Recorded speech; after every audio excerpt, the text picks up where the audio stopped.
How to have more joy in your life. Hi, friends. Today we're going to talk about joyful living, about the 6 steps that allow us to live more joyfully than we've ever felt before. They're not hard, but sometimes they take a lot of practice. But first, let's talk about joy for a minute. I believe that joy is our natural inner state. It's our essence. It's the animating force behind us.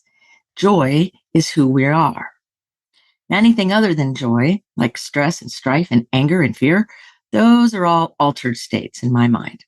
So I know some people that when they're all happy and joyful, they think that that's the altered state. And I think it's the other way around. I think we've been trained to listen to that reptilian brain of ours more. We've been trained to not connect to our essence. We have been trained to be so disconnected from who we are and what we're about as beings, as authentic, animated beings, that we don't even realize our own sovereignty. We don't even understand it sometimes. And so I think for generations and generations, we are paying the price emotionally, mentally, physically, spiritually, with being disconnected from that essence of who I am. So joy is about blissful, amazing flow life. It's not the same as happiness. It's the essence. It's like the difference between the thermometer and the thermostat, right? The temperature in the room is the happiness. What you have it set on, that's your joy level. And some people have a set point that's kind of low because they don't even realize it can feel joyful, or maybe they think it's a sin or it's bad. And that's not the case. That's who you are. So in all of our development and all of our life and all of our journey, I believe it is about kind of peeling away and undoing the lies we tell ourselves that we picked up along the way, or the things that were true that aren't true anymore, or getting rid of the ways of being that squash us down and separate us from who we are. So I think if we begin to really delve a little deeper into what is separating us from our own essence, we'll then be able to stand in our sovereignty as an amazing being.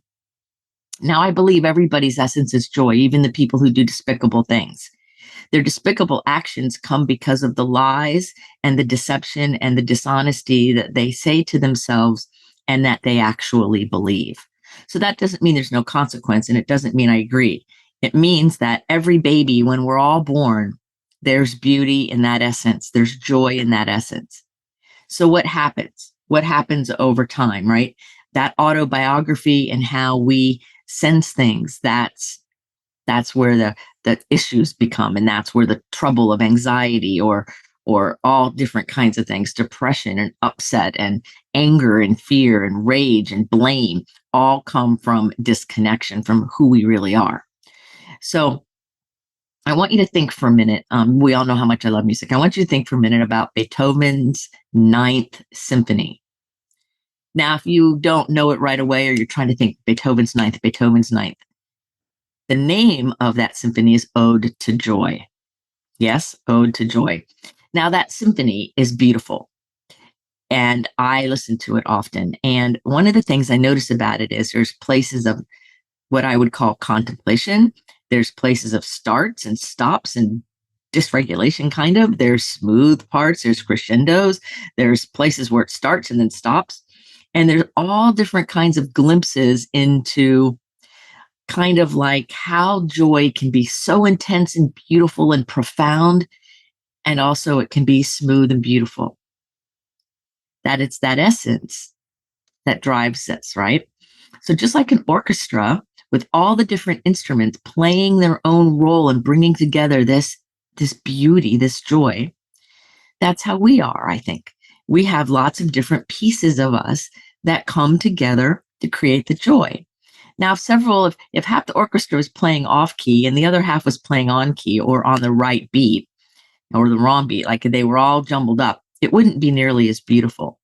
So part of our job, our work, if you will, I call it more of an experience and like an adventure, is to say, okay, how can I get all my instruments, all the parts of me, to play and cooperate and work together for that joy experience in the face of contemplation, in the face of stress, in the face of all different kinds of things. Now, remember that Beethoven never heard a word of his own music. He felt it though. So I think that there's something in that. So if you haven't heard Beethoven's Ninth lately, go listen to it. And you'll see when I'm talking about how it has so much nuance and depth and richness to it. That, I believe, is how we're connected to our joy. And we get disconnected from our joy with the stress and the chaos and the craziness in our world. And there's a lot of it, right? There's distraction everywhere. And then when you're distracted over here, somebody's saying, oh, you're distracted, and they distract you over there or whatever. Then we have inner distractions, right? We have all of these things happening when really the truth is we're meant to live in a flow, in the cycle of seasons, where we have winter and spring and summer and fall within our own being. We're meant to stand in our sovereignty, meaning standing in your essence of who you are, not from an ego-centered, angry, blaming place. That's fear in action. When you see somebody blaming or angry, they're fearful, they're scared. That's where the anger comes from. It comes from fear being turned up, and it starts with pain. All anger is a secondary emotion. So when somebody's frustrated or irritated or angry, they're hurting and they're scared. That's a separation from joy. That doesn't mean the joy is not in there. It means that the separation has happened. So what do we do, right? How do we handle this? Where we realize that joy and happiness are different, and that it's not all about being, like Pollyanna and always happy all the time, but it's about understanding that my essence of who I am and how I operate is a state of well-being, is a state of flow, which is a state of joy. And on a deeper level, we can use this feeling, this essence, this knowingness to help drive our goals, to help keep us motivated, to keep the dopamine levels in our brain high enough to keep us going, right? Like there's all these different facets. So when you connect to your inner self, you've done this before, where you've been in such a flow where you lost track of time, where you were so creative, maybe writing or creating music or something, where it just kept coming out of you and coming out of you, and you didn't know how to stop it, and you didn't want to stop it. Those are all moments when you touch into that fountain of joy. Now, for me, the cool part is it never ends. Like that, it's always there. There's always more where that came from. I had an employer many years ago basically steal all my intellectual property. And I was really upset by it on a human level, but I kept getting the message. There's more where that came from. There's more where that came from. And the truth is, there's a lot more where that came from. And so you are the same way. There's always more. There's always something amazing and beautiful trying to emerge through you. And if you haven't noticed, when you want to bring something forth and you stop it for some reason, I'm afraid, you say, I'm afraid, or I'm too old, or oh, that's not for me, or I can't do it good enough, or I don't know anything about it. All of those excuses you give yourself, the more you separate yourself from that feeling, the more angst you'll feel, the more upset you'll feel, the more angry and irritated you will be. And it's because you're blocking your own flow. You're blocking your own goodness by telling yourself a lie, like I'm too old, or I can't, or I'm not educated, or I don't have the right degree, blah, blah, blah. I hear it all the time. The truth is, when you connect to your inner sovereignty and you stand in that higher authority of who you are, really sucking air here on planet Earth right now, when you let yourself connect to that, you know who you are, you know what you're meant to do, you know what you're meant not to do, you have an inner knowingness. And to the extent you separate yourself from that, or to the extent that you pretend like it's not there, or to the extent you let fear and anger and craziness and chaos distract you from it, you will feel unsettled, unhappy, and yucky, yucky, yucky. That's the word, yucky. And we don't want to feel that way. So here's your 6 steps. We're going to have 6 steps. And no accident that the word joyful has 6 letters. And so we're going to spell the word joyful. So this will make it really easy for you to remember what to do. All right. The first step is jettison. I love that word. Not the Jetsons, jettison. Jettison anything that's not serving your highest good, anything that's in the way, people, places, situations, memories, stuff that's in the way of your higher future. In order to do this, we want to practice a lot of self compassion and self forgiveness and realize that our past is our past and it's not something to hold against ourselves. So sometimes we have to release that self judgment or that upset we might feel over something when really it's done. And bringing the past into the future sabotages and sucks your joy dry. So we're going to jettison the things that get in the way of our future. One of the things I say, a little prayer I say at night, is release from my life anything that's in the way of my highest good and serving the highest good and being a beneficial presence, and then bring into my life what will serve that higher mission. And the reason why I release what's no longer working before I call in what it is I'm looking for or what I want to have show up is because of the spiritual principle of denial and affirmations, meaning deny whatever it is that's in the way. That doesn't mean lie about it, not the secular definition of denial, the spiritual one that says, I take the power away from you, the power away from obsessing on the past or mistakes or guilt, the power of, oh, I made this wrong decision 25 years ago, or even yesterday, or this morning, I did something I'm not happy about. That in every moment we can re-engage that natural essence in us that is always trying to emerge. Any angst you feel or any upset you feel or any difficulty you have is because on some level you're denying that inner beauty to show up. It's always trying to emerge. And when you keep stopping it and blocking it, knowingly or unknowingly, this is not about fault, it's about awareness here, then we create difficulties for ourselves. And I do it too. We all do it, all humans. And so it's important to say, wow, I don't feel so great today. What is it that I'm blocking? What is it that I'm stopping? What is it that I'm holding on to that it's time to jettison? Jettison it.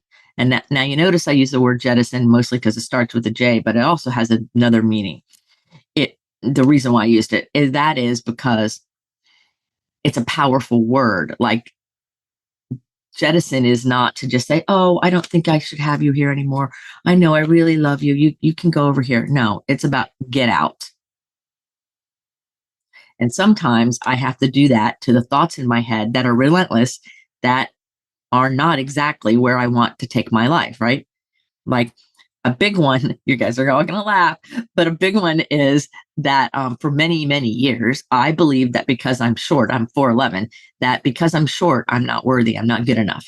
I have been punched in the eye unknowingly by people in networking events, tall people put their hands on their hips. And if I'm walking by, that's about my eye level. And so for many years when I was younger, I thought that that meant I'm not good enough because I'm not tall.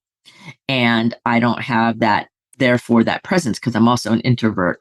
So I'm not a tall extrovert. So therefore, I don't have any value. And it was killing my joy many, many years ago. And so I had to turn that belief around within me so that the opening would happen so that the joy could come out. Now I think it's kind of funny. I've changed it from, oh my God, this is a liability to this. Actually, it's kind of fun when people actually meet me and they see how short I really am. They go, wow, I thought you were taller. And I'm like, yeah, because when you let your joy show up and you let your essence show up, then that is who you really are. Our bodies are like the car. There's more to us. The energy of you introduces you before you even speak. So jettison the things that are in your way or are not serving you. That's number one. Number two, you want to omit worry. Now, my definition of worry is praying for something to go wrong. Worry means I'm going into the future and I'm focusing my mind on how everything could go wrong. That gets in your way of your joy. So I just remind myself, worry means praying for something to go wrong. Worry means I'm focused on what's going wrong and I'm going to create that because of the power of my mind and the power of my words. So when we worry about tomorrow or next week or next year, we're wasting today. That's not the goal. The goal is to be fully in the present, knowing where we're headed, standing in our sovereignty, allowing our joy to emerge and help us live the life we're meant to live and give what we're meant to give, because we're all here to be a beneficial presence, to serve in some way. And when we have all this other stuff going on, we're missing the mark and it doesn't make life very fun. The other thing that worry does is it robs you of future possibilities, because worry sucks you dry and lowers your energy field and makes you feel all heavy and depressed and not very hopeful, not very joyful. So opportunities that could come your way, you are going to often dismiss or not allow in as an option because the worry got in the way. So we're going to jettison the past, we're going to omit worry, and then we're going to why? We're going to yield. We're going to yield to our higher knowingness, to understanding that there's a perfect timing for everything. Now, gifted creative people, you guys are the ones that are ahead of your time. Usually I'm 2 to 5 years ahead of the popular culture and my ideas or my understandings of things. So I can put it out there, nobody will understand me. And then pretty soon, 2, 3, 4 years later, people go, oh, and they'll act like it's new information when I've been saying it all along. You all have those experiences too. And so there is a higher timing as far as the consciousness of the world and as far as what's happening. And sometimes our great ideas come in so strong that we think they should happen like by lunchtime. Well, maybe it's something that's going to happen over the next several years, or maybe it's not the weekend project. It feels like it should be from its intensity. So I had to learn very early, and I encourage you to learn this if you haven't already, that intensity of how the message is coming through or the idea or whatever it is independent of time and space. Because it comes through intense doesn't mean it has to happen right away. I used to think that, and I really created a lot of problems for myself. So we're going to yield to what the higher calling is, what our higher plan is, what's really going on, the bigger picture. We're going to expand out of our little blinders on lane and look out into the world. And we're going to learn how to be content no matter what's going on. Like I can be in the moment and breathing in content, even if there's a part of me that wants to be frustrated because we're not going as fast as I want to, or even if this, or even if that. And it's time to learn how to be content. It's time to learn how to yield to understanding that just maybe some of the people in your world aren't where you are yet. And it's time to patiently and lovingly toward yourself and them, wait and hang out and be content. It's okay. It all doesn't have to be done by lunchtime, whatever the it is. It does not. So if we're going to be joyful, we want to learn how to yield to whatever the flow of what's going on is. It's like tubing down a river, right? I used to do that a lot in college, and you don't try to hurry up the river. You lay in that tube and you relax and you have a good old time, right? Just hands out, and we're just going to watch the sky or whatever. And if we hold on to a branch, we get the thrill of the water rushing, but eventually we let go and we still are going at what? The pace of the river. So it's much more beneficial to go with the pace of the river than it is to try to force it. So we have jettison, we have omit, and we have yield. The fourth one is to focus on excellence. Now, excellence and perfection are not the same thing. Excellence means that I'm open-minded, I'm always willing to learn, and I know there's always more. There's always more to learn. There's always a different way to be. There's always things to understand. There's always more. Life is full of nuance and depth that are absolutely amazing, and there's always more. So when we focus on excellence, we're open-minded and we're placing our attention and our intention on growth and opportunity and openness. Now, perfectionism often comes from fear, and a lot of people who are gifted have a lot of people who have in general. And perfectionism means that I'm rigid and I'm limited and has to be a certain way or else. And so what I tell all my clients, especially people starting big projects, and that is, it's never going to turn out like you think. It's always going to be better as long as you stay in the flow. Because your brilliant idea today, that is brilliant.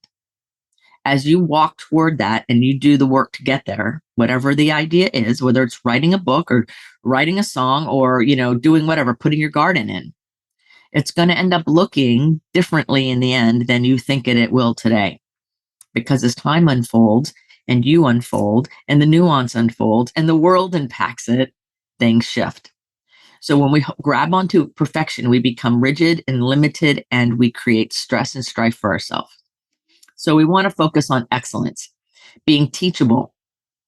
One of the things I think about with excellence is the beginner's mind, where sometimes experts, we can think we know everything and we don't know everything. And so sometimes I like to sit back and be the beginner, be the learner, be the person who's hearing whatever it is for the first time. That helps me see what it is that's really going on. It helps me focus. So I want to focus on always expanding, always being teachable, always learning, and going toward where I'm felt led to go, where I'm called to go. Because sometimes we can do anything. It's more about what are we called to do. So it's not what can you do, it's what feels really good in your heart to do. Then the U is to use your talents to serve other people and beings. Yeah, use your talents to serve. The Dead Sea is dead because there's an inflow and no outflow. Sometimes our angst, our separation, is because we're not serving. Now, some people think that serving is the same as giving, and it can look like that, but it's a different consciousness because you can throw money at something or you can give away your stuff or whatever. But to do something in service means I'm doing it with the inner presence of unconditional love.